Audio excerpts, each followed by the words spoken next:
Bonjour, au sommaire aujourd'hui, la première vidéo officielle de la Giulietta, l'Audi A1 à Barcelone, Chevrolet qui teste ses voitures dans toutes les conditions et les concessions McLaren.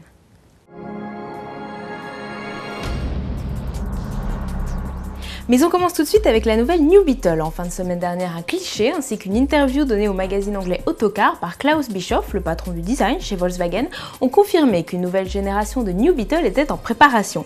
Mieux, un concept serait présenté au salon de Los Angeles en fin d'année.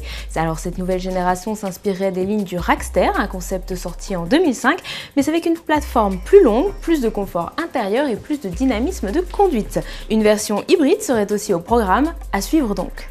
L'Alfa Romeo Giulietta, elle, est bel et bien là, et après une première vidéo d'à peine quelques secondes en studio, la berline compacte se livre dans son premier clip. Emblème du centenaire d'Alfa Romeo, la Giulietta y rend hommage à son illustre ancêtre, la première Giulietta commercialisée entre 1955 et 1964.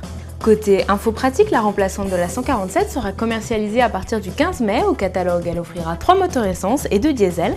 L'entrée de gamme démarre à 21 500 € avec la motorisation 1,6 litre JTDM 105 chevaux Start and Stop. Et la Giulietta est sur tous les fronts puisque la poste italienne a lancé avant-hier un timbre à l'effigie d'Alfa Romeo pour le centenaire du Bisquione, avec d'un côté le premier modèle produit en 1910, l'Alfa 24 HP, et de l'autre la Giulietta, dernière née de la marque. Du côté de Chevrolet, les véhicules sont mis à rude épreuve. Le constructeur américain nous fait visiter son tunnel climatique, alors que dans les phases de test, bien des constructeurs sillonnent la planète pour trouver des conditions dantesques. Les véhicules Chevy sont testés au département 180. Le tunnel reproduit toutes les conditions, du froid polaire avec moins 20 degrés et blizzard à la canicule du désert de Californie.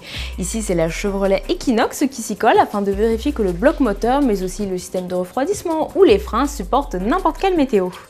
L'Audi A1, elle, définitivement choisit son camp, ce sera la douceur à Barcelone. Jusqu'au 28 mars, la petite citadine a élu domicile sur le port, dans un showroom très ludique au programme découverte de la voiture, activité manuelle, mais surtout test de la citadine sur un mini-circuit avec un pilote professionnel au volant.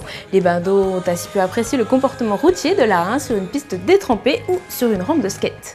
Allez, pour finir, bienvenue dans la future concession McLaren. Avec le lancement officiel de la MP4 12C en fin de semaine dernière, McLaren s'est positionné comme un constructeur automobile à part entière.